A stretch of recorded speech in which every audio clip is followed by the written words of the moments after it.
हिंदू और मुसलमान, दो आंखें हैं उस खूबसूरत दुल्हन की जिसका नाम है हिंदुस्तान। इस फिक्र के मालिक और मायनाज दानिश्वर सर सैयद अहमद खान का आज 205वां यौम पैदाइश है।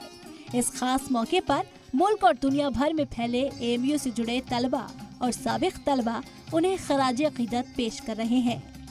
इस दौरान तरह तरह की तकरीबात भी मुनक़िद होते हैं जहां सर सैयद अहमद के तालीमी खिदमात को याद किया जाता है।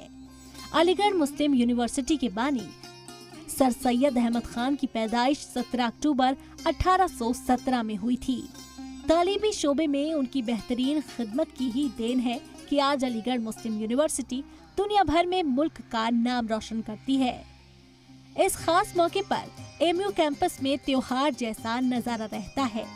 अलीगढ़ मुस्लिम यूनिवर्सिटी की बुनियाद 1875 में रखी गई थी। उस वक्त प्राइवेट यूनिवर्सिटी बनाने की इजाजत नहीं मिलती थी, इसीलिए पहले इसे मदरसे के तौर पर कायम किया गया। AMU कैम्ब्रिज यूनिवर्सिटी की तर्ज पर ब्रिटिश राज में बनाया गया पहला आला तालीमी इदारा था। अपनी सोच को अमल में लाने के दौरान सर सैयद अहमद खान को काफी मेहनत करनी पड़ी। रिवायत के मुताबिक कुछ लोग उनके इस कदम की मुखालफत भी कर रहे थे, लेकिन सबसे बेपरवाह सर सैयद अहमद खान अपने मिशन में लगे रहे। सर सैयद अहमद खान एक हिंदुस्तानी उस्ताद और असरदार कायदों में से एक थे। कई तारीख नवीसों का तो यहाँ तक दावा है कि उनसे बड़ा मुसलमान दानिश्वर आज तक पैदा नहीं हुआ। वो अपने दौर से 200 साल आगे तक की बात करते रहते थे।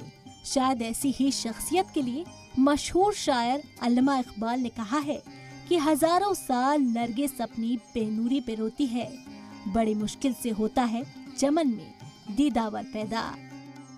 ब्यूरो रिपोर्ट, जी सलाम।